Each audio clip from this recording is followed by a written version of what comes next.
Top 5, you fit? Top 5, let's do it. Guilty pleasure then, Chris. Someone you shouldn't like but you do. Musically or otherwise? So let's... Or musically or otherwise, because this is something that I wanted, because I was listening to some of your other episodes and I was like, it's clearly music based here, but yeah, I mean, for my first answer, I put McDonald's, man. That's my guilty pleasure. That works at many levels. I was like, right, wait a minute here, man. I think Nobody's judging you. About wiser than this. Not yet, anyway. Well, the thing is, man, without trying to be too pedantic, like, I really don't know if I have any guilty pleasures, man, because like I mentioned earlier on, like I don't really kind of have any regrets. So I'm one of these people that just are like, I own it. So if I like something, I'm like, fuck you, it's not my problem. You don't like it, you know what I mean? I don't feel guilty about liking it. It's just a pleasure, you know. Right. But I'm thinking more like you sneak an Ed Sheeran song into your playlist when you're doing the dishes and all that. You know, that kind of guilty pleasure. Well, that's just wrong. A guilty pleasure. Well, it would be something like, Urgent by Foreigner. Oh, that's fine. That's all right. Yeah. That's something that would get slipped in. I know all the words to that song, and I will if it comes. It actually came on in a taxi the other night when I was in in taxi with my girlfriend, and I just sang all the words. And she was like, "This is borderline embarrassing now, man. This is now third verse, and you know this." And I'm notorious for not knowing any words to any songs. So, but this one somehow has its place in my brain. But that or Rihanna's "Rude Boy." All right. If that comes on in a club, I'll just start singing all the words. Just lose it, eh? Whatever takes you there. Tell us someone you don't get then, Chris. Like, can I flip that on its head? Someone who I think is overrated. Aye. Well, I was thinking this as well, and I kind of find it a difficult question to answer because anything that I find overrated is probably something that I don't like. So I was thinking, like, well, what I find like Slipknot, it's for me like completely overrated, but it's probably not if you're a Slipknot fan. Right. Or you're a death metal person, like, you know, if you're a death metal person, it's a wee bit heavy for me. But I never got Muse. I never got Muse as a band in general, and I remember there being a lot of hype about them. But it might seem obvious, man, but I think I can go a bit deeper than just the general obviousness of this. But like Coldplay is a pretty overrated band. However, the first album, Yellow, or Beige as it's subtitled, right? You know. Say again. Or Beige as it's subtitled in some places. Is that right? Yeah, Beige. All right, okay. I honestly thought that was an alright album. And Parachutes was the first album, I think. The Parachutes, it was, you're right. I thought I'm such a fucking nerd that I know these things. I'm like, I don't know anything about Coldplay, don't ask me. I heard it somewhere. No, I love it. Yellow's the song, right? Yellow's the song, and it was on the album Parachutes. And I think, and correct me if I'm wrong here, the second album would have been Rush Your Blood to the Head. You're right, aye. And that album is absolutely brilliant. And after that, it just went completely downhill. I think it's got the Scientist and all that on it, right? The second album. It's got, has it got Scientist? I think it has. It's got Green Eyes, Rush Blood to the Head. It has got Scientist, you're right. But that's when it stopped for me. And why I choose Coldplay as being overrated is because I once liked them. And then they just went off in this mad tangent that I just couldn't get on board with.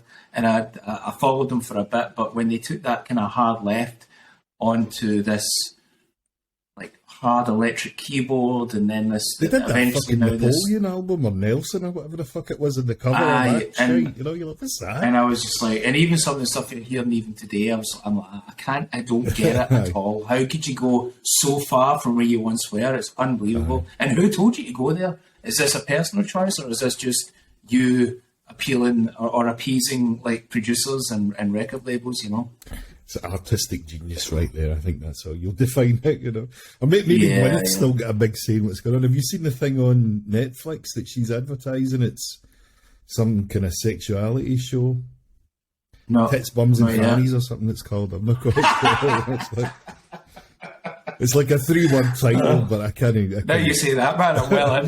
Because it come up in my net, you know, it tells you what's new this week and all that, and I was like, I can't even remember the title, but one of the words in it's gloop or gloopy, and I forget what the other two. That's her beauty produce range. And I'm like, what the fuck? Great, right? So that's my Saturday night sorted, right? So I'm like, all right. That's it, mate. That's it. Get a Chinese in, man, and get yourself sorted. There you go. Get settled in. Perfect. Favorite venue or a venue that you've seen someone at that you really enjoyed, or a place that you played yourself? I'm sure you've shared many a stage. Yeah, no, I'd have to say we're going back to Glasgow for this one, man, because I've not seen anything like it here in Berlin. But the Barrowlands in Glasgow has to be my number one venue. That or King Tut's. Aye. Because King Tut's is just for me a smaller version of the Barrowlands. But the Barrowlands has got this amazing bouncy floor. You almost feel like you're going to go crashing through into the market. Is that where you saw your first band? Or first proper band, maybe? Or like, first proper gig? Definitely. In a big for sense. Sure. Absolutely, yeah, absolutely. Yeah, for sure. Yeah. Mine was the Smiths in 1985, man. That's where I broke my duck. And where was that? That was at the Barrowlands, yeah. Oh, that must have been amazing, man. And I saw them the year after as well, and I think 87 they were done, so it was like, yeah, I kind of latched on quickly. But aye, that was nice. I'm just like a wee guy, you know. I mean, and there's all these dudes throwing flowers and trees and shit on the stage. I'm like, there's all this stuff coming. Like Tommy Cooper's like inside jacket. There's all these guys coming out with big trees and launching them on, and hundreds of daffodils, and I'm like, that's brilliant. That's brilliant. Slightly so. It's one of the weird things. Love the Smiths, hate Morrissey, and it's just like, I don't understand Morrissey. Hates maybe the wrong word, but it's a bit of an arsehole. Yeah. I mean, it doesn't mean to say you can't not like the music that he does, like just because he has questionable views on certain things, right? Indeed, yeah. But as a wee guy listening to all those kind of old Smiths, or not old at the time, but old now, the kind of classic bed sit material and all that, and you kind of get a bird, or you don't know what birds are and all that. But then the music was just amazing. I mean, just like the whole Queen album. The Smiths album? Sorry with that Queen, Christ's sake. I'm typing in Queen is Dead, and here I'm trying to set it. But do you have a favourite Smiths album? Ooh, probably Hatful of Hollow. I think that was the one that really got me into I'm trying. it. It's the blue one. Yeah, okay. But Queen is Dead's a great album. Meat is Murder's a fine album. I mean, that's the one I'm looking. It's really bonkers, but the one I'm looking. It's got an instrumental song in it. There's only 9 songs on it. I think one of them's an instrumental. It's a long time since I listened to it. Barbarism Begins at Home, I think, saying but there's a aye. The Meat is Murder is my favourite album. That's got this song called Russian Rafarian or something like that, I think, on it, or Rafarian something. It's a Russian Ruffians. It's brilliant. That's the one. Yeah, and it's just fantastic. It's about him. I can't remember what concert it was, but they opened with The Queen is Dead, so it has that kind of drum intro, and that's how they began the gig, whatever one it was, the first year of the set. It might have been the second year, but aye. So that's how I kind of spent most of my youth, going to the Barrowlands and seeing it. Like your mates would say, there's someone playing in the bar. You don't even know who it is. It's just like a band, the Gin Blossoms or something, man. And you're like, all right, great, we'll go to that. Totally. Or you got had a couple of pals that were up at Glasgow Uni, and they would go to the Queen Margaret Union, and you'd see bands in there for like a fiver and all that stuff. And I mean, it was just half of them you don't even remember. They were great, great nights. My brother-in-law, he saw Pulp there for a fiver. In the Strathclyde Uni. That was brilliant. Must have been great fun. Must have like 2 old men that were like, reminiscing about the kind of the good old days and all that. Smoky It's brilliant though, man. Bring it. I want it. Bring it. Absolutely bring it. Well, how many questions have we done? 3? I'm trying not to get too tangent. 3. Oh, go to karaoke song then. I'm guessing it's going to be Foreigner or Rihanna, maybe. Well, no, actually not. And I'll tell you a quick story. Me and a pal were in Eindhoven. We're out in the piss because we're helping actually Jonathan from the Crazy Bastard Sauce. He's selling sausages at this festival thing. We're helping him. We go out at night, the karaoke bar. So my karaoke song used to be It's Not Unusual by Tom Jones, right? So I get up and I start singing It's Not Unusual Tom Jones. Now in this bar, there's a lot of young ones. They're all 19, 20, 21. And I bring the house to an absolute halt. Right, it's just stopped.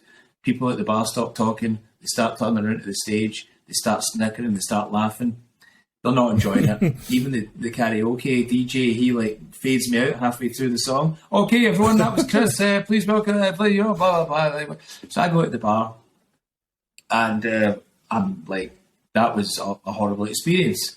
I'm just giving me a stiff whiskey, and all of a sudden, David Bowie's Let's Dance starts playing up behind me, and everyone starts dancing. My back's towards the stage. And I'm just sitting at the bar, and I eventually kind of slowly turn around to kind of inch my way towards looking at the stage. And it's my pal Pierce, who's absolutely rocking Let's Dance by David Bowie, and everyone's up dancing and they're absolutely having a great time. And that was a lesson learned. And if you're going to do karaoke, at least read the room. And Pierce is sadly since passed away. So now my song is Let's Dance by David Bowie whenever I'm at karaoke. Excellent, man. That's a nice touch. Reading the rooms all there at karaoke. I mean, I don't even remember the last time I did karaoke. In South Korea, they have you do it in your own private room. It sounds a bit rude. You do. Yeah, they've got no. It's like no, in Japan. I haven't seen it in Japan, but in South Korea it's called nori bang. It kind of translates as Nori bang singing room. That's what it translates as. Nori singing bangs room. Wow. And but you'll find. I mean, when I worked at universities in South Korea, you would ask a student, "What did you do yesterday?" or "What you doing? How do you relax?" Just kind of bullshit, small talk. And they would be like, "Oh yeah, I like to go to the nori bang and sing for half an hour and all that." I mean, you'll just find these places that are everywhere. There's thousands of them all over the city, and they do it. They just go on their own and just have a wee sing. Get in there, it's like cheap therapy. It's like a tenner for an hour and all that. And you can go in and sing your K-pop heart out or your whatever you like. Go sing some Radiohead's Creep. On a loop. Think no one cares about you. Absolutely. Sorry, you were going to say that. So, but that's it's been that long since I've seen karaoke. Aye. It's a good thing though, is it? When you're in the mood for it and all that, a place and a time. Karaoke, man, yeah. The only thing that should be banned in South Korea is they have you go into the room and there'll be like a big machine there and a big sound system and all that. You can order your drinks, you get a wee plate of fruit, everyone's like ready to go, and then there's a fucking tambourine in the room, and it's just like, oh no, step away from the tambourine, right? You know what I mean? It's like, is it just standard? Is it just a standard thing that's always a tambourine, man? It's like not having a microphone, you know? I mean, it's just kind of. What does data? Oh, it dominates the room, that man. That tambourine. I mean, I bet there's not even any. I bet there's not even any shakes. I'm just sitting there kind of cringing. I'm like, it's like in the 1 and the 3 and all that. And I'm like, But so, what do you do, man? Do you sing as well? Everybody has to. And but in bands. Oh, do I sing? No, I sing badly. Right, so you're strictly to the drums and a bit of guitar. So when was the last time you went to karaoke? Was it in South Korea? I think it was in Glasgow, actually. It must have been 2017. Yeah, and it was kind of, a blurry night. Do you remember what you sang? Do you remember what you sang? Purple Haze. All right. You don't have to sing very much, right? So you just get the air guitar. Everyone's a winner, baby. There we go. I know when to make my exit, right? You know what I mean? It's kind of, Oh, fair enough. That's good. I think I got a last question for you then. Aye. So this one it's kind of worded as who should we be listening to, but maybe tell us some comics that we should be more aware of, or music, whatever you like.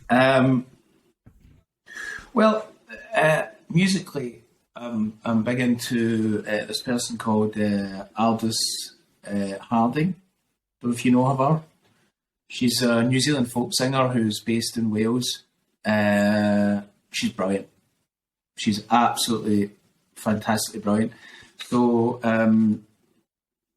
she's just got a really, really fresh sound for folk. It's almost upbeat and sad at the same time. And the way that she sings is she's almost living through the song. She's very performative with it. So it's almost like she's kind of like dramaturgizing, if I can say that word. You can, or dramatizing. Yeah, sure. It's like she brings like dramaturgy to a song. So it's almost like someone's said, "Here, man, here's a bit of a cinematography.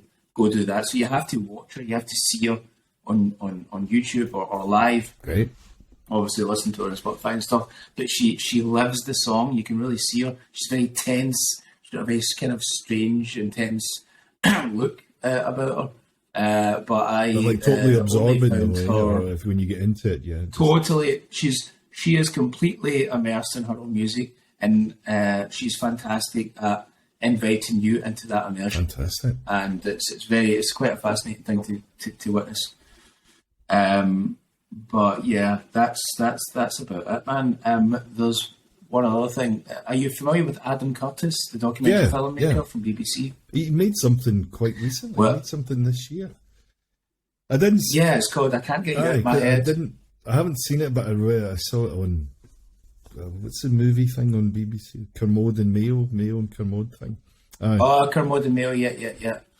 They're big fans as well. But if you or any of your listeners or whatever are kind of looking for something to watch, I've been into Adam Curtis for a long, long time, and he's got several documentaries. They're all like fucking 5-6 hours long, man. They're all broken into 1 hour parts, so that you've got a lot of TV watching, and they range from everything from Iraqi war to kind of corrupt Russian governments and stuff, you know.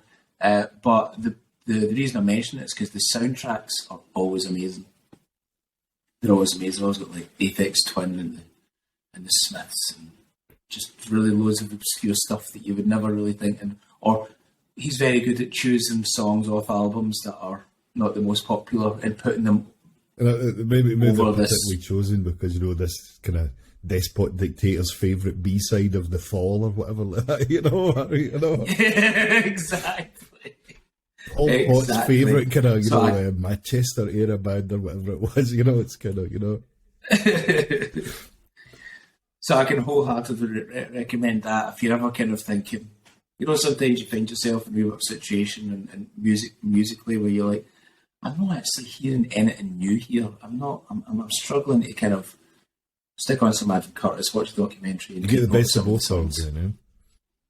Absolutely. Well, that's one of the great things about doing this podcast, actually, Chris, because as you were saying, a lot of the guests are musically based and stuff, so I kind of get into what they're doing or listen to what they're doing, or they're always making new stuff, or it takes you down a different path because there's a lot of people out there like yourself, really talented and really kind of deserving of the kind of next step up, you know. And it's dog eat dog out there. It's kind of hard going. It's a rough one to. It's an interesting career path to choose, man. Show business, which is essentially what it is. It's a bit of an old school term for it, but it is that, and especially now when everything seems like a popularity contest more than how good you are at what you do. And I think sometimes for an artist that can be very disheartening, is to constantly watch people maybe surpass you by in some respects and get things that you maybe want to have through their popularity more than the content or the context of kind of what they do. But you've just got to keep an easy head on it all, man, and just be like, right, that is what it is. I'm just going to do what I want to do. Isn't it like always?